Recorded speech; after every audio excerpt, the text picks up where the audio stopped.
So I'll show you some good reps and then we'll talk about it.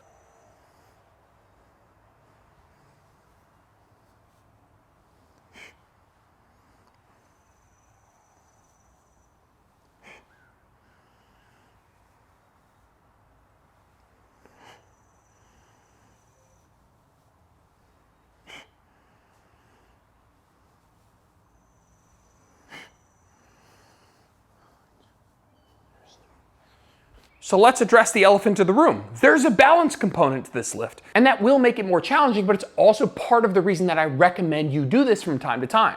Not just because you get a chance to work on your balance, but also because when you are in an unstable environment, your glute med will fire a little bit more, and that does make them a little bit different from other RDL variations. So a common question I get is, which hand should I hold the weight? I like what's called contralateral loading for these, which just means opposite side. So if I'm working my left leg, I want the weight in my right hand, and I like having my other hand or my working side arm out for balance like this.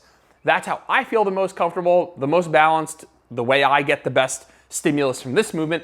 But if you switch hands and you go what we would call ipsilateral or same side, and you have the weight in the same side as the working arm, and you go down like this, there isn't some hard and fast rule that you have to do one or the other. I think most people will feel best contralateral, opposite side loading, other arm free for balance like this. Now, when it comes to the actual execution of the lift, I'll turn sideways so you can see we're keeping a soft knee bend. We're sending the hips back, all the things we want to do in a normal hinge or RDL. Soft knee bend, hinge at the hips, send the butt back, keep a neutral spine.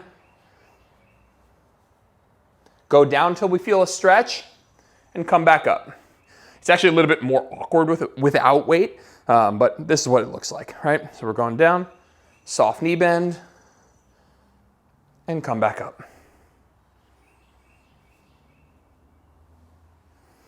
Now, if you are brand new to this exercise, what I would recommend you do is you set up near something that if you need help with balance, you can touch just to kind of reset.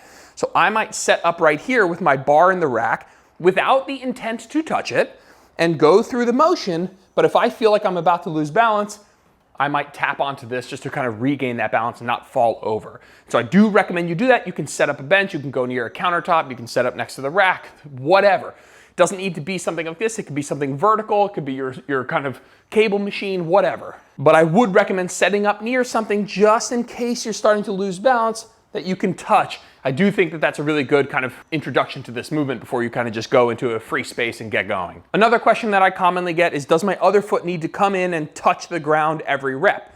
And basically what that person would be asking is, as I come forward like this, does this foot need to touch the ground again? There's no hard and fast rule. If you wanted to kind of do one rep, not touch the ground, and go into another rep, that's totally fine. There is no hard and fast rule. I like touching my toes to the ground like this every time, just to reset and start each rep from a very stable, kind of balanced position. So for me, I would do that rep, right? Let me get a weight, because it's actually awkward without the weight. I would do a rep, and I would come through and I would touch the floor just like this.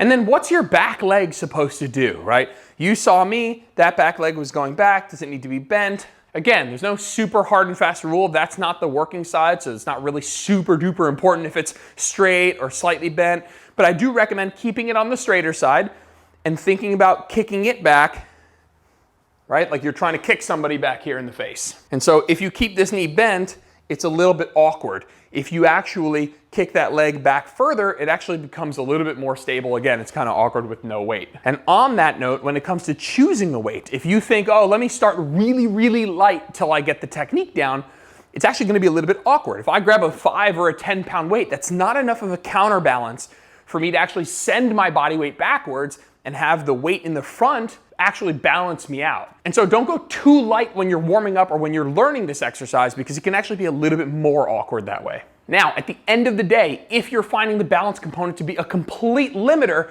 to the point where you're actually getting nothing out of this movement, again, what I recommend is going near something that you can maybe hold on to, very loosely so you can still get some of that balance component. But if you feel like it's just not practical, a B stance RDL is totally fine as a swap, and there's another form video for that. Take a look in the exercise description for kind of how to look that up. One tip that might help you keep your balance a little bit better is to look at something on the ground, focus on a single point, maybe 12 inches out in front of you, and just stare there the whole set.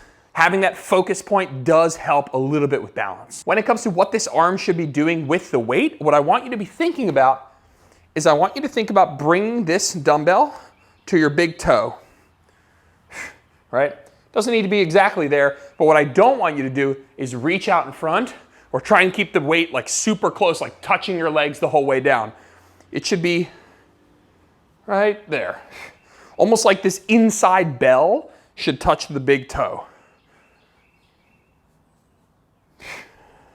Another tip, if you're getting used to this movement, you're finding some of the balance stuff challenging, is to drag this foot back on the floor for a little bit before picking it up off the ground.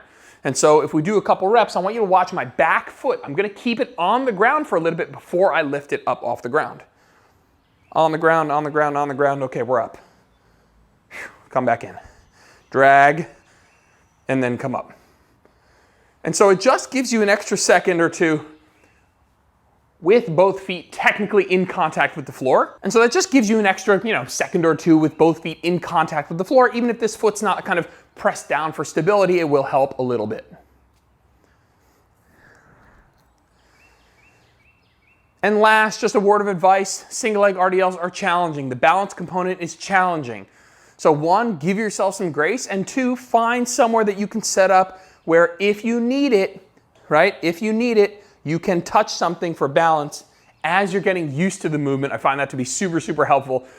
Don't be a hero and try and just kind of walk out there and think you're gonna crush this if you've never done it before. And if you find that it's just not working for you, a B stance RDL is totally fine, gets 99.9% of the same benefits.